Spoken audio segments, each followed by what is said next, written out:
मेरा नाम काजल है। मैं आज आप लोगों को एक ऐसी कहानी सुनाने जा रही हूँ, जिसको सुनकर आपके भी होश उड़ जाएंगे। क्या भला किसी की बेटी के साथ ऐसा करना चाहिए था, जैसे मेरे साथ हुआ था? बल्कि मैं तो प्रार्थना करती हूँ, जैसा मेरे साथ हुआ है, ऐसा किसी की बेटी के साथ ना हो। मेरे माता-पिता ने मुझे बहुत लाड प्यार से पाल पाल पोस कर बड़ा किया था और फिर मेरी शादी एक ऐसे परिवार में कर दी, जहाँ पर मेरे साथ वहाँ हुआ जिसके बारे में मैंने कभी अपने सपने में भी नहीं सोचा था। शादी करके जब मैं अपने ससुराल गई, तो पहली रात को ही धीरे-धीरे रात गुजरती जा रही थी, अजीब बेचैनी सता रही थी। मेरा सर बहुत दर्द से भारी हो रहा था, ऐसा लग रहा था जैसे मेरे दिमाग पर बहुत सारा बोझ सवार हो। न जाने मेरे साथ ऐसा क्यों हो रहा था और ऐसा कब से हो रहा था। मुझे तो कुछ भी समझ में नहीं आ रहा था। मगर अब जब मैंने गौर करना शुरू किया, तो यह सब कुछ मेरे साथ मेरी शादी के पहले दिन से ही होता चला आ रहा था। क्या यह मेरी ससुराल में ही मेरे साथ कुछ गलत हो रहा था? ऐसा तो नहीं था कि मेरे ससुराल के लोग ही मुझे पागल बनाना चाहते हैं, मगर यह लोग ऐसा क्यों करेंगे? मैं तो अपने ससुराल वालों को शादी से पहले कभी जानती भी नहीं थी और मेरी सास अपने बेटे का खुद ही मेरे घर रिश्ता लेकर आई थी। मैं जब सारी बातें सोचने बैठ जाती, तो मेरा सर दर्द से बहुत ज़्यादा भारी होता था और मुझे पता भी नहीं चलता था कि कब मैं होश में हूँ और कब मैं बेहोश की हालत में हूँ। मेरा दिमाग अजीब तरह का हो गया था। इस छोटी सी उम्र में मुझे पता नहीं था कि मुझे अब और क्या-क्या सहना पड़ेगा, क्योंकि मेरी शादी 18 साल की उम्र में हो गई थी। मैं अपने होश में नहीं थी और मैं क्या करती थी, क्या नहीं करती थी, मेरे को कुछ समझ में नहीं आता था। ऐसा लगता था जैसे मैं किसी के कंट्रोल में हूँ, मुझे कोई और चलाता हो। मेरी चाबी किसी दूसरे के हाथ में मौजूद है, जो मुझे अपनी मर्जी के मुताबिक चलाता रहता है। मगर मेरी समझ नहीं आता था कि ऐसा कौन है, जो मेरे साथ यह सब कुछ कर रहा है और मेरे सामने क्यों नहीं आता। मैंने तो अपनी सारी ज़िंदगी कभी किसी का बुरा भी नहीं सोचा था और ना ही किसी के साथ गलती से भी गुस्से वाला बिहेव किया था, क्योंकि मैं बचपन से ही बहुत हँसमुख थी और हर किसी के साथ हँसी-खुशी से बात करती थी। इसीलिए मेरे सारे रिश्तेदारों और दोस्तों को मेरा बिहेवियर बहुत अच्छा लगता था। लेकिन शादी के बाद तो मैं पूरी तरह से बदल कर रह गई थी। मेरी हँसी तो न जाने कहीं खो-सी गई थी।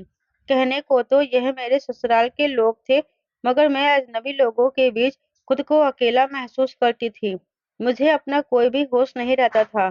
पता नहीं चलता था कि मेरे साथ दिन कैसे गुज़र रहा है और रात कैसी गुज़र रही है। मुझे कुछ भी पता नहीं होता था। कभी-कभी जब मेरी सास मुझसे कोई सवाल-जवाब करती, तो मैं बड़ी हैरान होती। मैं परेशानी से अपनी सास की तरफ देखती थी और उन्हें देखकर बहुत ज़्यादा परेशान हो जाती थी। मेरी नंद और सास आपस में चोरी-चुपके न जाने क्या बातें करती रहती थी। जब भी मैं उनके करीब जाती तो वह लोग ऐसे बिहेव करती थी जैसे कुछ जानते ही ना हों। इधर मेरे पति का बिहेवियर भी हमेशा मेरे साथ उखड़ा-उखड़ा सा रहता था। मेरा पति जब भी मेरे करीब आता तो मैं उससे दूर हो जाती और रोने लग जाती थी। मैं अपने होश खो बैठती थी। मुझे खुद कुछ समझ नहीं आता था कि मैं अपने पति को देखकर ऐसा बिहेव क्यों करती हूँ। मेरे पति मुझे बार-बार पूछ-पूछ कर थक जाते कि तुम्हें क्या परेशानी है और तुम क्यों रो रही हो? मगर मैं उन्हें कोई जवाब भी नहीं देती थी। मेरा पति मेरी ऐसी हरकतें देखकर मुझसे तरह-तरह के सवाल करता कि क्या तुम किसी और को पसंद करती हो और उसी से शादी करना चाहती हो? मेरे साथ तुम खुश नहीं हो? क्या तुम्हारी मेरे साथ शादी ज़बरदस्ती कराई गई है? और मैं हर बार उसके सवालों पर इनकार में सर हिला दिया करती थी कि कहीं मेरे पति के दिल में कुछ शक पैदा ना हो जाए। वैसे तो मैं ठीक रहती थी, लेकिन जब मेरा पति मेरे करीब आता, तो न जाने मुझे क्या हो जाता था। मेरा सर दर्द से फटने लग जाता था। ऐसा लगता था जैसे मेरे शरीर के अंदर जान ही नहीं है। अभी मेरी शादी को सिर्फ 1 डेढ़ महीना ही गुज़रा था और यह सब कुछ इस 1 डेढ़ महीने के अंदर ही हो गया था। मुझे कुछ समझ नहीं आता था।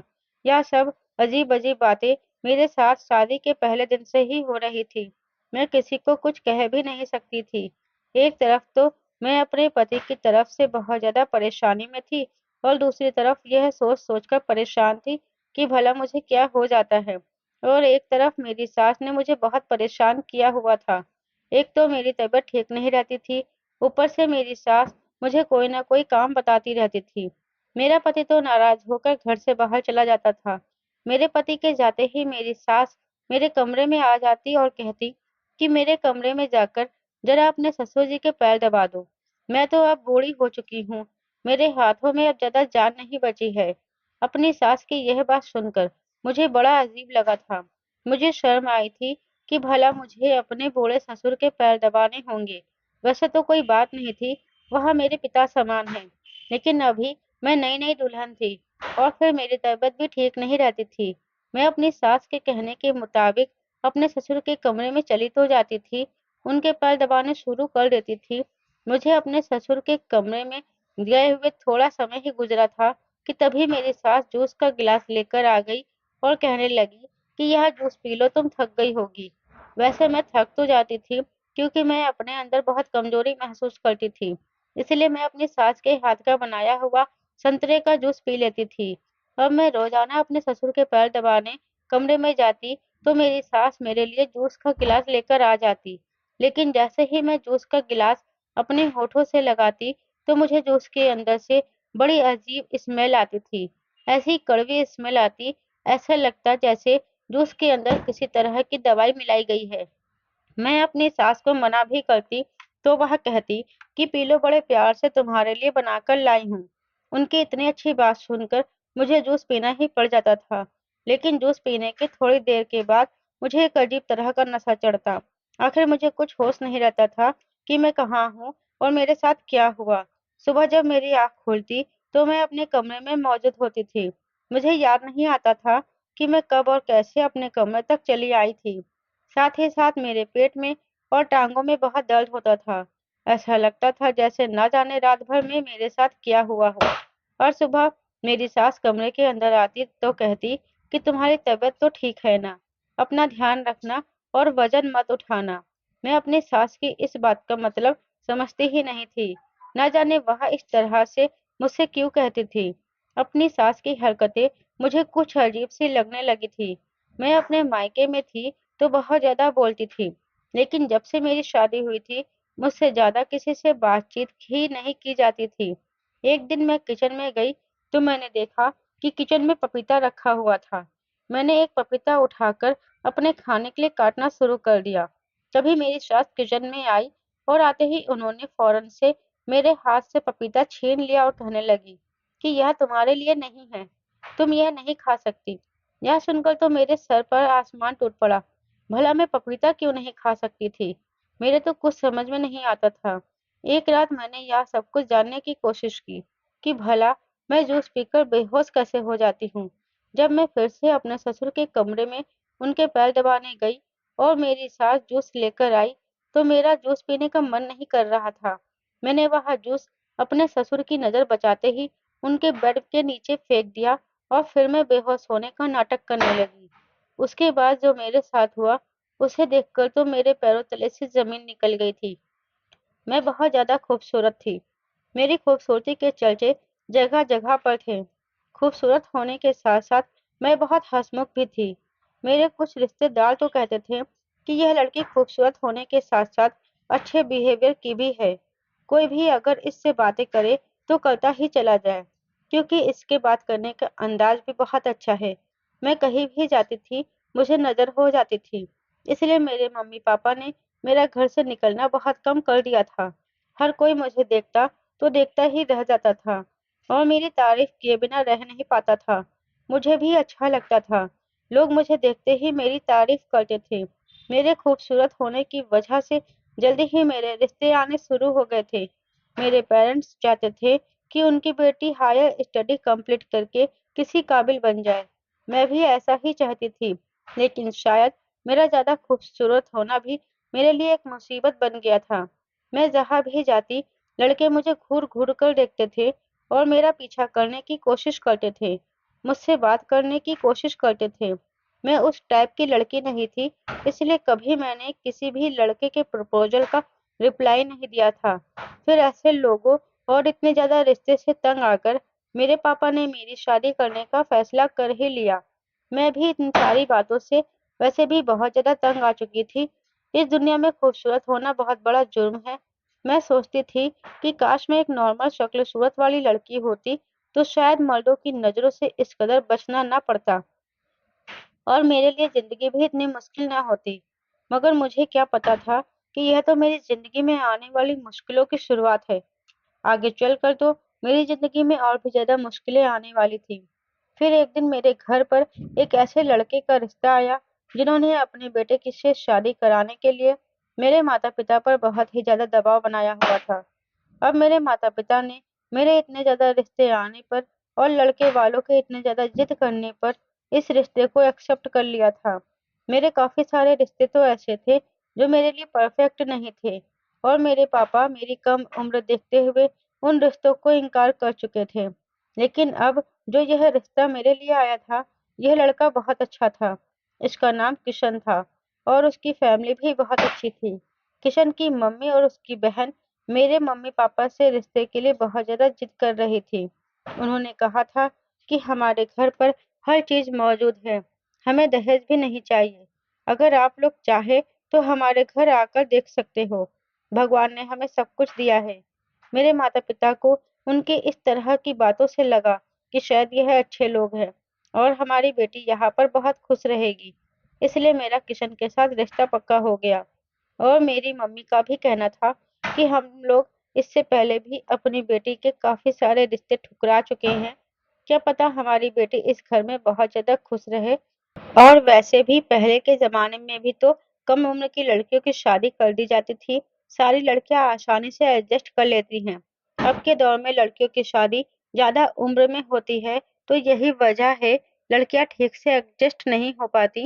और फिर अगर हमारी बेटी भी दूसरी लड़कियों को अपने ससुराल में लड़ता-झगड़ता देखेगी, तो वह भी सेम कॉपी करेगी।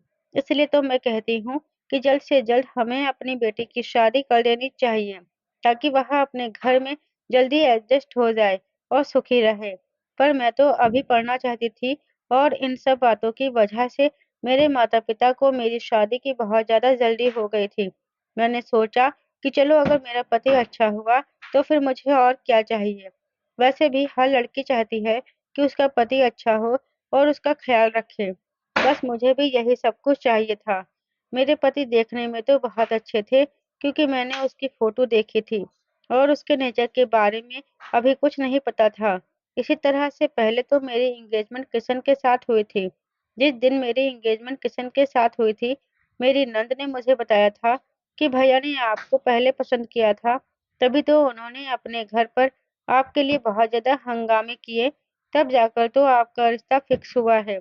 भैया ने आपको कहीं शादी में देखा था और तभी से ही उन्होंने सोच लिया था कि मेरी पत्नी तो यही लड़की बनेगी। उन्होंने आपके घर रिश्ता भेजने के लिए मम्मी-पापा पर बहुत ज़्यादा ज़ोर डाला था कि फ़ौरन ही इस लड़की के घर रिश्ता लेकर चले जाओ, चाहे कुछ भी हो जाए। भैया को तो आपसे ही शादी करनी थी और भैया इतने ज़्यादा खुश हैं कि उनकी तो खुशी का ठिकाना ही नहीं है। इसीलिए हम आपका रिश्ता लेकर आ गए थे। मेरी नंद हँस-हँस कर मुझे यह सारी बातें बता रही थी और मैं भी यह बात सुनकर दिल ही दिल में बहुत ज़्यादा मुस्कुरा रही थी कि क्या मेरा होने वाला पति मुझसे इतना प्यार करता था कि मुझे देखते ही अपना दिल हार बैठा था। यह सब सुनकर तो मेरे दिल में मोहब्बत के कई सारे दीप एक साथ जल उठे थे। मैं अपनी आने वाली ज़िंदगी के सुहाने सपने अपनी आँखों में सजाने लगी थी। यह एहसास बहुत खुशी देने वाला होता है कि आपका होने वाला पति आपको हद से ज़्यादा पसंद करता है।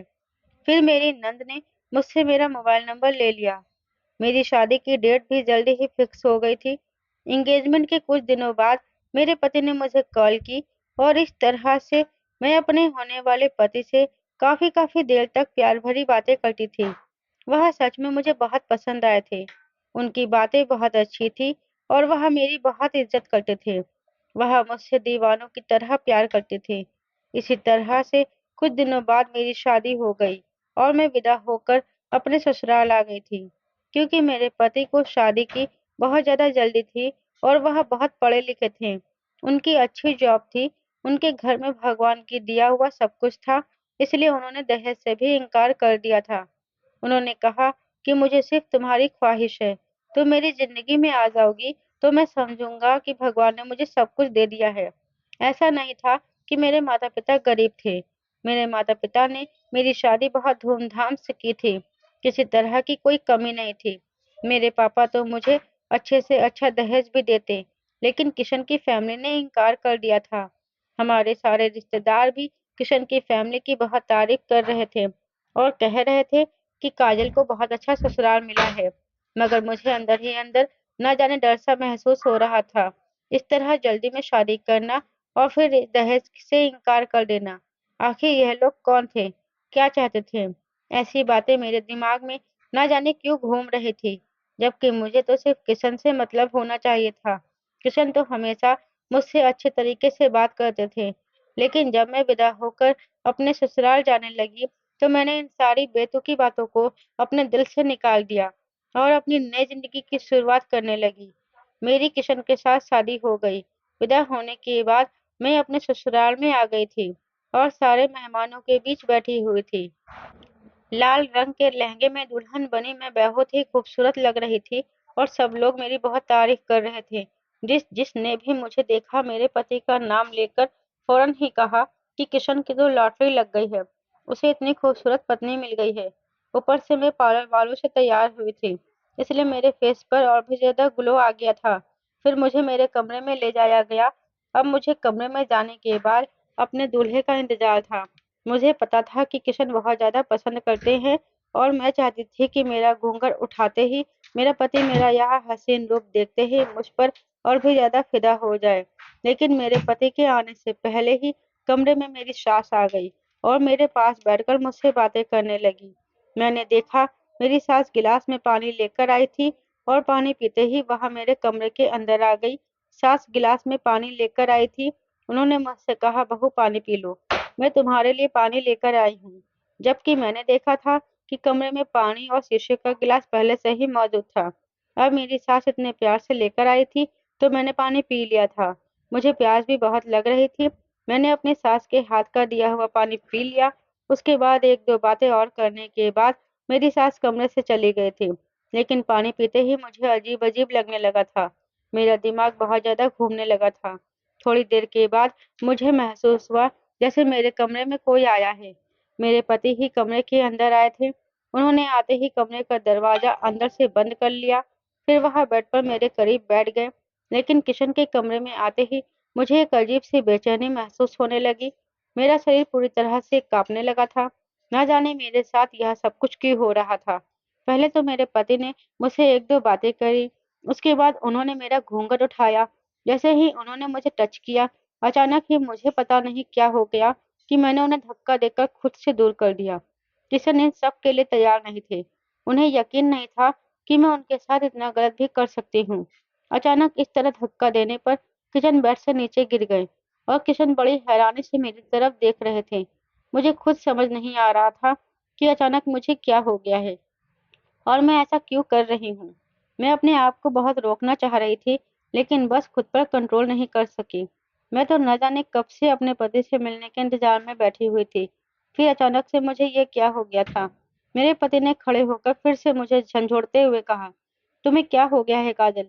फिर से उन्होंने मुझे टच किया तो अब की बार मैं बेहोश हो गई और जब मैं होश में आई तो मैंने देखा कि मेरे बेड के चारों तरफ घर के मेहमान मौजूद थे और सारी औरतें मेरे बारे में ना जाने किस किस तरह की बातें कर रही थी।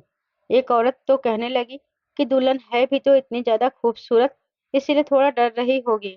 औरतों की यह सारी बातें मुझे परेशान कर रही थी। मैंने अपनी नंद से कहा कि प्लीज इन औरतों को यहाँ से बाहर लेकर जाओ, मुझे बहुत गर्मी लग रही है।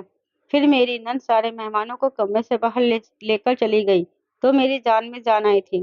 फिर जब मेरी तबीयत कुछ बेहतर हुई और दोबारा से किशन कमरे के अंदर आए और प्यार से उन्होंने मुझसे बात की और मेरा हाथ अपने हाथों में जैसे ही थामा और कहा कि काजल तुम्हें क्या हो गया है, तुम्हारी तबीयत खराब हो रही थी तो तुम मुझे पहले बता देती।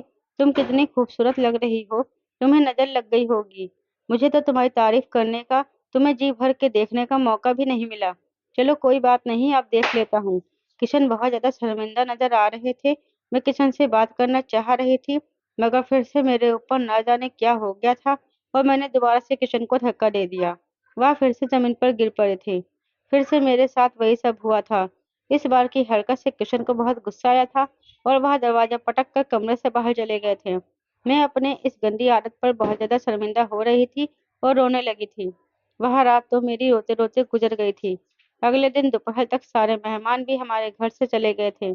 उस दिन के बाद हर दिन अब ऐसा ही होने लगा था। मेरा पति जब भी मेरे करीब आने की कोशिश करता और मुझे टच करता, मैं अपने पति को फौरन खुद से दूर कर दिया करती थी। इस बात पर मेरा पति मुझसे नाराज होता और झगड़ा करने लग जाता था और झगड़कर घर से बाहर निकल जाता था। सारी रात वह घर से बाहर ही गुजारने लगा था। किशन ने 1 दिन बर्दाश्त किया, 2 दिन बर्दाश्त किया, उसके बाद शायद उसके लिए बर्दाश्त से बाहर हो गया था। वह एक मर्द था, भला कब तक अपनी इंसल्ट बर्दाश्त कर सकता था। गुस्से में एक दिन तो किशन ने मुझसे कहा, आखिर तुम्हारी क्या प्रॉब्लम है? वैसे तो तुम बिल्कुल ठीक रहती हो। जैसे ही मैं तुम्हें टच करने की कोशिश करता हूँ, तुम अचानक ही पलों की जैसी हरकतें करने लग जाती हो। मैं तुम्हारे इस बिहेवियर से परेशान हो गया हूँ। शादी से पहले तो तुम बड़ी मीठी-मीठी बातें करती थी और जब से शादी हुई है अपने करीब तक नहीं आने देती हो। मैं तुमसे कितना प्यार करता था और अपने घरवालों से कितना लड़ झगड़ कर मैंने तुम्हारे घर रिश्ता भेजा था और तुम हो कि हमेशा मेरी इंसल्ट करने पर तुली रहती हो। मुझे तो शक है कि तुम मुझसे शादी करना ही नहीं चाहती थी और तुम किसी और को पसंद करती हो। शादी से पहले हम लोगों की बात हुई थी तो तुम मुझे यह बात बता तो सकती थी। ज़रूर तुम्हारे पेरेंट्स ने तुम्हारी शादी ज़बरदस्ती मेरे साथ करवा दी है। किशन तो गुस्से से पागल हुआ जा रहा था और इस घर में मेरा रो-रो कर बुरा हाल था। मैं अपनी सफाई में अपने पति से कुछ भी नहीं कह पा रही थी।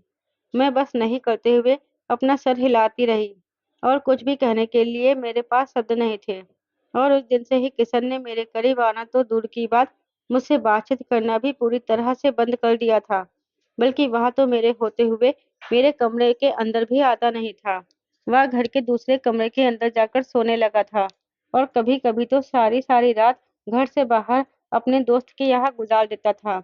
मेरी शादी को लगभग धीरे-धीरे 15 दिन गुजर गए थे और यही सब मेरे साथ हो रहा था। मैंने अपनी यह प्रॉब्लम जब अपनी मम्मी को बताई तो उन्होंने भी कहा कि गलती तुम्हारी ही है। तुम अपने पति को अपने करीब क्यों नहीं आने देती हो? पर मैंने उन्हें बताया कि पता नहीं मुझे क्या हो जाता है और मैं इस तरह से रिएक्ट करने लग जाती हूँ। मम्मी ने कहा, अपना घर बनाकर चलो, तुम्हारे ससुराल वाले बहुत अच्छे हैं, हम नहीं चाहते कि तुम वहाँ पर हमारी इंसल्ट करवाओ। इधर मेरे ससुराल में मेरे सास-ससुर और नंद भी यह बात नोटिस कर रही थी कि मेरा पति मुझसे बात नहीं करता है। लेकिन फिर भी उन लोगों ने इस सब को इस तरह से इग्नोर किया, जिससे उन लोगों को इस बात से कोई फ़र्क ही नहीं पड़ता है। मैंने एक दिन खुद ही अपनी सास को सब कुछ बता दिया और कहा कि पता नहीं मेरे साथ यह सब कुछ क्यों होता है। जब यह किशन मेरे करीब आने की कोशिश करते हैं, तो मुझ पर अचानक ही गुस्सा सवार हो जाता है और मैं उनकी इंसल्ट कर देती हूँ। मेरी सास कहने लगी, चलो मैं तुम्हारी नज़र उतार देती हूँ। शादी वाले दिन तुम दोनों पति-पत्नी बहुत अच्छे लग रहे थे। इसीलिए लोगों की बुरी नज़र खा गई होगी। मेरी सास कहने लगी, तभी तो मेरा बेटा शादी के बाद से बिल्कुल मुरझा कर रह गया है। वह इस शादी से कितना खुश था, लेकिन अब तो तुमसे शादी करने के बाद वह उतना ही ज़्यादा सैड नज़र आता है। तुम दोनों की जोड़ी भी तो बहुत अच्छी है। कोई भी तारीफ किए बिना रुक नहीं पा रहा है। मैं खामोशी से अपनी सास की सारी बातें सुन रही थी। मुझे ऐसा लगता था जैसे मैं पूरी तरह से अपने होशो-हवास में नहीं हूँ। मैं अपने पति से अपनी सफाई में कुछ बोल नहीं पा रही थी। ऐसा लगता था जैसे मेरी ज़ुबान को ताला लग गया है। पता नहीं क्यों, मैं जब भी अपने पति से बात करने का इरादा करती, तो मैं अपने पति से कुछ भी नहीं कह पाती थी। वह मुझे डाँटते रहते और मैं खामोशी से उनकी सारी बातें सुनती रहती थी। मैं अपने घर पर बहुत ज़्यादा हँसमुख थी और हर किसी से खुशी-खुशी बात करती थी। न जाने ससुराल में आने के बाद मुझे क्या हो गया था कि मेरा किसी से बात करने का मन ही नहीं करता था। एक दिन तो मेरे पापा कहने लगे, मेरी इतनी हँसने-खेलने वाली बेटी मुरझा कर रह गई है। ऐसा लगता है जैसे वह तो हँसना ही भूल गई है। और यह बात सच थी कि मैं बिल्कुल हँसना भूल गई थी, क्योंकि शादी के बाद ही मेरी ज़िंदगी में इतनी बड़ी परेशानी जो आ गई थी। मैं अपने पति की मोहब्बत को सही तरीके से हासिल नहीं कर सकी थी, बल्कि उनके दिल से भी मैंने अपनी मोहब्बत को पूरी तरह से निकाल दिया था। एक दिन रात के टाइम पर मेरी सास मेरे कमरे में आई और कहने लगी, बहू जाकर जरा अपने ससुर जी के पैर दबा दो। मेरे तो अब इन बूढ़े हाथों में इतनी जान ही नहीं रही कि उनके पैर दबा सकूं। मैंने सोचा कि माँ जी यह काम मेरी नंद को भी तो बता सकती हैं। वह भी तो अपने पिता के पैर दबा सकती हैं। मुझे शर्म भी आ रही थी कि मैं बहू होते हुए अपने ससुर के पैर दबाऊं। मेरे ससुर बीमार रहते थे, इसलिए वह बिस्तर पर पड़े रहते थे। मैं अपनी सास के कहने के मुताबिक उनके कमरे में उनके पैर दबाने के लिए चली गई थी। मुझे अपने ससुर के पैर दबाते हुए लगभग 10 मिनट ही गुजरे थे कि मेरी सास जूस का गिलास लेकर आ गई और उन्होंने कहा, बहू ये जूस का गिलास पी लो, तुम थक गई होगी, यह पियोगी तो एनर्जी आ जाएगी। मैं थक तो गई थी और फिर मुझे कमजोरी भी बहुत महसूस हो रही थी, इसलिए मैंने अपनी सास के हाथ से जूस का गिलास ले लिया और उसे जैसे ही होठों से लगाया तो ऐसा लगा जैसे उसके अंदर से कुछ स्मेल आ रही है। फिर मैंने उस स्मेल को इग्नोर किया और सोचा कि मेरी सास इतने प्यार से यह जूस मेरे लिए बनाकर लाई है तो मुझे पी लेना चाहिए। मैंने अपनी सास के हाथ का बना हुआ जूस पी लिया था और फिर से अपने ससुर के पैर दबाने में बिजी हो गई थी। थोड़ी ही देर गुजरी थी कि अचानक मुझे नींद की खुमारी छाने लगी और मैं अपने ससुर के बेड पर लेटकर कब सो गई मुझे कुछ पता ही नहीं चला। सुबह जब मेरी आंख खुली तो मैंने देखा कि मैं अपने कमरे के बेड पर मौजूद थी। रात भर मेरे साथ क्या हुआ था यह सब मुझे याद नहीं था। अब ऐसा हर दिन होने लगा था।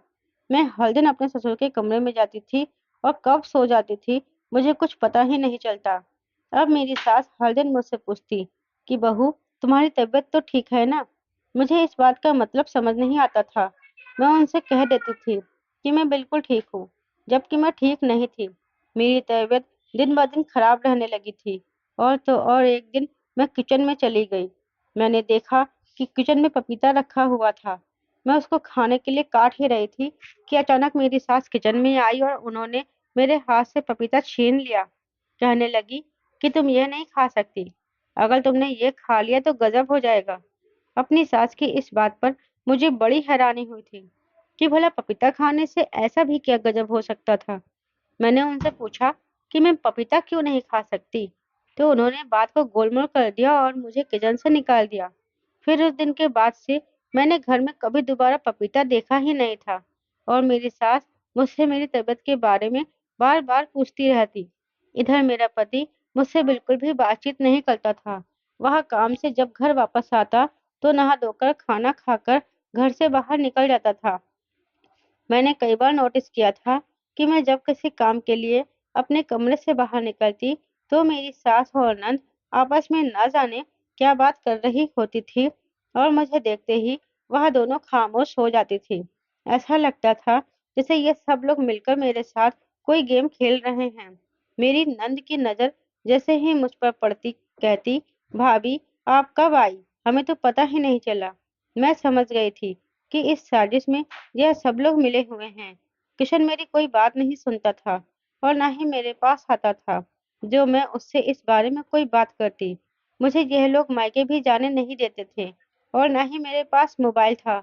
मैं शादी के बाद अभी तक अपने मायके नहीं गई थी, बल्कि मेरी मम्मी पापा ही एक दिन यहाँ आए थे। अब धीरे धीरे मुझे किसी गड़बड़ का एहसास हो रहा था।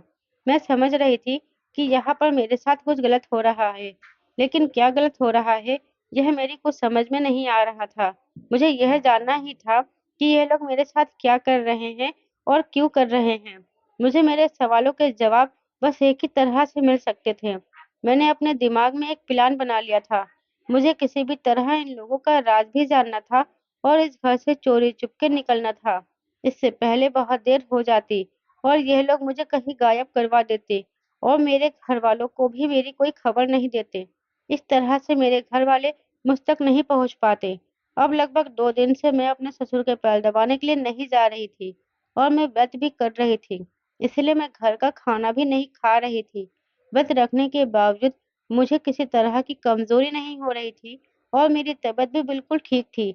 मैं समझ गई थी कि कुछ ना कुछ खाने से या पीने से तो मेरे साथ यह सब कुछ तो नहीं हो रहा। मेरी तो समझ नहीं आ रहा था कि इस घर में कौन मेरा दोस्त है और कौन मेरा दुश्मन है। 2 दिन तक मेरी तबीयत बिल्कुल ठीक रही थी और अब मैंने ठान लिया था कि मैं कल भी व्रत रखूंगी और घर का कुछ भी नहीं खाऊं पीऊंगी, क्योंकि व्रत रखने से मेरी तबीयत बिल्कुल ठीक थी। मैं अपने आप को काफी हल्का फुल्का सा महसूस कर रही थी। मेरा दिमाग भी भारी नहीं हो रहा था, मगर मुझे किशन से बात करनी थी।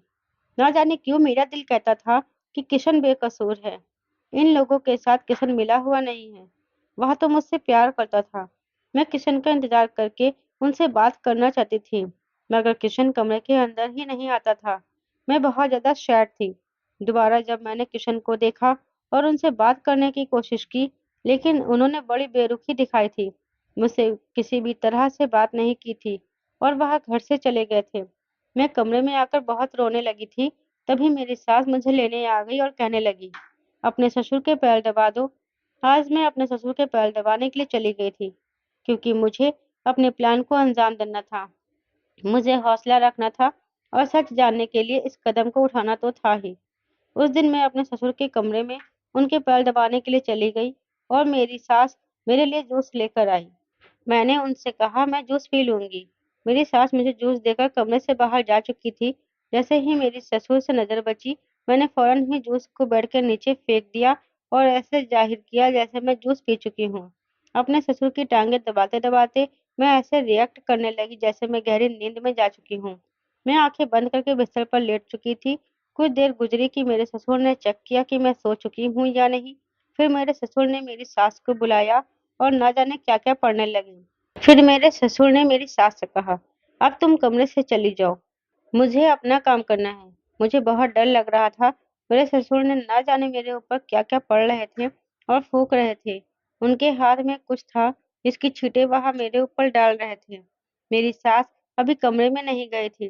जैसे ही मेरे ससुर ने मुझे छूने की कोशिश की, मैंने अचानक आंखें खोल दी, क्योंकि अब मैं और ज्यादा बर्दाश्त नहीं कर सकती थी। मेरे ससुर और सास मुझे होश में देखकर हैरान रह गए। फिर मैंने उनसे कहा कि आप दोनों मेरे साथ यह सब कुछ क्यों करते हो? मेरे सास और ससुर खामोश हो गए और मुझे कुछ भी बताने के लिए तैयार नहीं थे। मेरे ससुर के हाथ में पानी की बोतल थी, वह न जाने कैसी थी, और उनके हाथ में एक अगरबत्ती भी मौजूद थी, जिसकी खुशबू चारों तरफ कमरे में महक रही थी। मैं बहुत डर गई और मैं जोर-जोर से चिल्लाने लगी। मेरी सास मुझसे कहने लगी, खामोश हो जाओ, तुमने जूस नहीं पिया था क्या? लेकिन मैं समझ गई थी कि यह लोग मेरे साथ इससे पहले कुछ गलत करें। मैंने इतनी जोर-जोर से चिल्लाना शुरू कर दिया कि आस-पड़ोस के लोग घर में आ गए थे और हमारा दरवाजा बजाने लगे थे। शायद दरवाजे पर मेरा पति भी मौजूद था और इतनी भीड़ को देखकर वह कन्फ्यूज़ हो गया था। उसके पास घर के दरवाजे की चाबी थी। उसने जल्दी से दरवाजा खोला और वह घर के अंदर आ गया। मोहल्ले के सारे लोग भी घर के अंदर आ गए थे। लोगों को लग रहा था जैसे हमारे घर में कुछ हो गया है।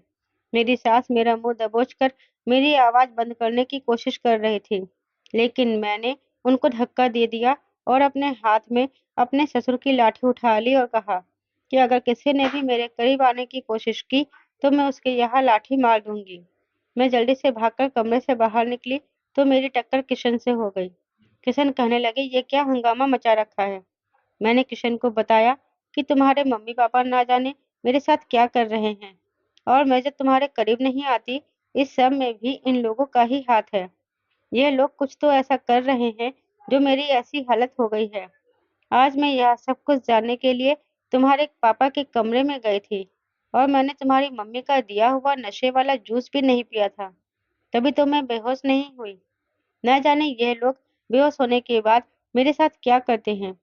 मेरे ससुर के हाथ में मेरे पति ने जब यह बोतल देखी और कमरे के अंदर अगरबत्ती जलती हुई देखी, तो मोहल्ले के सारे लोग और मेरे पति कंफ्यूज हो गए थे और इन लोगों को मेरे सास-ससुर पर शक होने लगा था। इधर मैं इतनी ज़ोर-ज़ोर से चीख रही थी, लेकिन मेरी ननद बिल्कुल भी मदद के लिए नहीं आई थी। वह भी एक तरफ को खामोश और खड़ी हुई थी। मेरे पति ने पहले घर के सारे लोगों को निकाल दिया और उसके बाद मैं घर का दरवाज़ा अंदर से बंद करने के बाद अपने माता-पिता से सवाल किया कि यह सब कुछ क्या हो रहा है और आप लोग ये सब क्या कर रहे थे? मेरी सास कहने लगी, तुम्हारी पत्नी झूठ बोल रही है। मेरे पति ने कहा, तो फिर आप लोगों के हाथ में यह सब कुछ क्या है? और कमरे के अंदर चारों तरफ यह खुशबू क्यों महक रही है? मेरे पति ने अब की बार गुस्से से अपने माता-पिता की तरफ देखकर सवाल किया था। मेरे सास-ससुर बहुत डर गए थे। उन्होंने अपनी गलती एक्सेप्ट की और बताया कि हमने यह सब कुछ काजल से बदला लेने के लिए किया। दरअसल मेरे ससुर काला जादू जानते थे। मेरी सास का कहना था कि जब तुमने पहली बार काजल को देखा था, तो तुमने घर आते ही हंगामा कर दिया था कि तुम्हें इसी लड़की से शादी करनी है, जबकि हम तुम्हारी शादी अपनी पसंद की लड़की से करवाना चाहते थे। पर तुमने घर में बहुत ज़्यादा हंगामा किया। हमने तुम्हारी जिद पर मजबूर होकर इस लड़की के घर का रिश्ता कर दिया और इसको अपने घर की बहू बनाकर ले आए। मेरी सास कहने लगी, हमने सोच लिया था कि जिस लड़की को देखते ही मेरा बेटा पागल हो सकता है और उसके लिए इतना हंगामा कर सकता है, तो शादी के बाद जब वह घर आ जाएगी तो हमारा बेटा पूरा का पूरा बहू का ही होकर रह जाएगा। अपने माता-पिता और अपनी बहन पर बिल्कुल भी ध्यान नहीं देगा। इसलिए मेरे ससुर ने काला जादू किया और मुझे हर खाने-पीने की चीज़ में मेरे ससुर ने अपने जादू का असर करके दिया। मैं जो भी खाती-पीती तो मुझ पर असर हो जाता था और इसी तरह से मैं अपने पति की इंसल्ट करने लगी थी। तभी तो मेरा पति मुझसे दूर-दूर रहने लगा था। शादी के पहले दिन से ही मैंने अपने पति की इंसल्ट की थी। मुझे मेरी सास ससुर के पैर दबाने के बहाने से उनके कमरे में भेज देती थी और वह जूस के अंदर नशे की दवाई मिलाकर लाती थी। जब मैं जूस पीती तो मैं बेहोश हो जाती थी और मेरे बेहोश हो जाने के बाद मेरे ससुर मुझ पर अपना काला जादू किया करते थे ताकि मैं अपने पति को खुद से दूर रखूं और मेरा पति जब मुझसे बहुत ज़्यादा तंग आ जाए तो एक दिन वह मुझे खुद ही छोड़ दे और मेरे सास-ससुर अपने मकसद में कामयाब हो जाएँ। मेरी सास मुझे पपीता खाने से इसलिए मना करती थी क्योंकि पपीता खाने वाले इंसान पर मेरे ससुर का काला जादू असर नहीं करता था। इसलिए मेरे ससुर ने उनसे सख्त मना किया हुआ था कि मैं किसी भी तरह से पपीता ना खा लूँ। मेरी सास ने घर में पपीते का नामो-निशान भी आने नहीं दिया था। ये सारी कहानी जब मेरे पति के सामने आई, तो मेरे पति ने अपने माता-पिता से कहा कि मैं आप लोगों को कभी माफ़ नहीं करूँगा। मेरा पति गुस्से में आकर अपने कमरे में कपड़े पैक करने लगा और कहने लगा, काजल तुम मेरे साथ चलो, अब हम लोग यहाँ पर नहीं रहेंगे। मेरे सास-ससुर ने अपनी गलती को मान लिया था। वह लोग मेरे पति के आगे हाथ जोड़कर माफ़ी माँग रहे थे और मुझसे भी माफ़ी माँग रहे थे। मेरे सास-ससुर और नंद ने हम दोनों के आगे हाथ जोड़कर हमें रोक लिया था। हम लोग उनकी इस बेबसी के आगे मजबूर हो गए थे, क्योंकि उन्होंने कहा था कि उन्हें एक बार मौका दें, उसके बाद वह लोग बिल्कुल ठीक हो जाएँगे। अगर फिर भी ऐसी गलती करे, तो हम घर छोड़कर जा सकते हैं। मेरे पति ने मुझसे भी माफ़ी माँगी थी और मैंने अपने पति को माफ़ कर दिया था, क्योंकि इस सब में मेरे पति की कोई गलती नहीं थी। मेरे सास-ससुर अब बिल्कुल ठीक हो चुके हैं और हमने अपनी नंद की शादी कर दी है। उन लोगों ने मान लिया है कि वह उनकी बहुत बड़ी गलती थी। उनको लगता था कि मैं उनके इकलौते बेटे को दूर कर दूँगी, पर मैं ऐसी बिल्कुल नहीं थी। अब मेरी तबीयत बिल्कुल ठीक रहती थी और मेरे ससुर ने अपना काला जादू करना बिल्कुल बंद कर दिया था। अब वह मुझ पर क्या, किसी पर भी यह काम नहीं करते थे। मेरे पति और मेरे बीच बहुत ज़्यादा मोहब्बत है। हम सब लोग मिलकर एक साथ एक ही घर में रहते हैं। मैं आप लोगों से रिक्वेस्ट करना चाहती हूँ कि किसी को गलत समझने से पहले एक बार उसे मौका दें कि वह आपके लिए अच्छा बन सके। अगर फिर भी वह आपके लिए अच्छा नहीं बने, तब आपको उसको सज़ा देने के हकदार हैं। लेकिन आप तो पहले ही उससे बदला लेने की ठान लेते हैं, इसीलिए रिश्ते खराब हो जाते हैं। दोस्तों, उम्मीद करती हूँ आपको हमारी कहानी पसंद आई होगी। कहानी पसंद आई है तो वीडियो को लाइक और शेयर करें। चैनल पर नए हैं तो चैनल को सब्सक्राइब जरूर करें और साथ ही बेल आइकन को प्रेस करें जिससे वीडियो की अगली अपडेट सबसे पहले आपको मिले।